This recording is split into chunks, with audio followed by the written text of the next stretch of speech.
Now that you feel that you have, an outlet more as a solo artist, are you maybe less tense when it comes playing in a band because now you can do your own thing? Yeah, maybe. I've never felt particularly tense playing. I like playing. You know, music is, it's a great pleasure to get up and play, whether it's drums or singing or piano and guitar, whatever. I feel particularly good about playing at the moment. I'm really, pleased with this album and the band that I've got. I'm really excited about getting out there and playing. What instrument gives you, because you play a lot of them yourself, what instrument gives you the most creative spark when you sit or behind Well, it? I mean, drums are sort of, the drums are my first thing, I suppose. But I do love sitting down and playing and singing. It's great. I don't know. I think I really enjoy the variety. Jumping from one to the other is quite. Is that actually how you do it? You just one day you wake up and you sit behind the drums, and the next one maybe you pick a guitar, or? Yeah, maybe. I don't tend to play so much drums at home because I don't have a drum kit at home. So I tend to wake up and play the piano or something. If I did have a drum kit, I'd get up and play it every day. No doubt. Drums are the best thing in the world. I don't know why everyone doesn't play drums. Actually, that would be dreadful if everyone played the drums, but drums is very fun.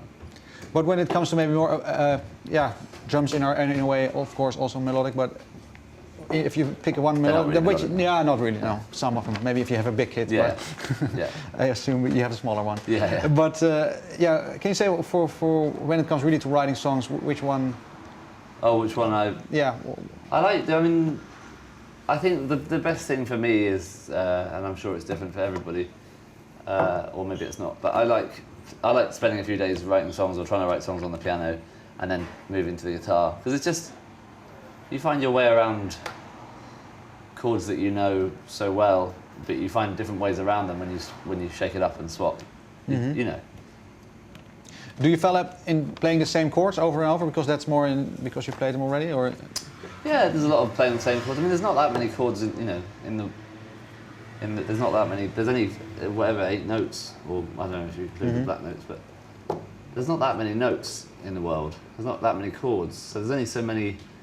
I guess it's about combinations, and it's about applying your lyric or your idea or your No, because some people they fall maybe in the same routine when they pick up a guitar. They just play the same riffs or the same. Yeah. Is that for you maybe a way because you switch that you avoid that in a way? I don't think I avoid it. I think everybody has their thing that they get on and they're like, they find themselves. Here I am again, back with my old friend C, F, and G. I don't know.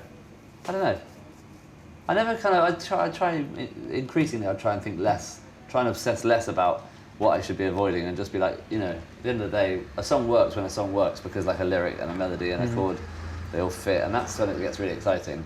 And a lot of the time, that might just be too. I mean, I've got a song at the moment on my album, which really works well on the record. But when I've been playing it for like radio sessions and really quiet, I just go like, blimey, this song's just got 2 chords and it's really quite dull. Which song is it? Because I know that I can. But on the record, it really works. It sounds awesome. But yeah, stripping it right back, there are some songs where you're like, wow, there really are only 2 or 3 chords in this, and it's quite, Is it because of the arrangement that it works, or? I don't know why it works. I suppose that's what's exciting about songs and recording songs, is that some things just, some things just work and some things don't, and there's never really a great. Well, I'm sure there is some kind of science to it, but it's quite nice not ever knowing quite why some things work and why some things don't. Yeah, for you, you write soundtracks also. Sometimes. Yeah, I'm doing one at the moment. I haven't done many of them. I read it. Okay. What's for you the difference? When you're writing actually a song and a soundtrack, what is for you the main? Well, this is the first proper one I've done. Really, it's quite daunting because you kind of almost. It's a bit more like writing to a brief, I suppose. Like you get your guidelines, and obviously you're watching some. What kind of movie is it? Can you describe it? It's an animation. For some reason it's secret still because I suppose it's quite a special thing, and I can't believe that I've got it, but it's pretty cool. But it is weird. It's kind of it's a very weird thing to be sitting watching something and and also I'm trying to write songs. I'm not doing like just a soundtrack because there's another guy who's doing the kind of score. I'm actually trying to do like just songs like I normally would, but to a but to a brief, I guess. It's kind of weird, but yeah. So yeah, that's a new chapter for you in a way then. Yeah, I mean it's a British thing. It's a thing that it's something that's a big deal at home. I don't think it means, you know, I don't think it means anything here, but it's quite a big, you know, big opportunity for me. Okay. Yeah.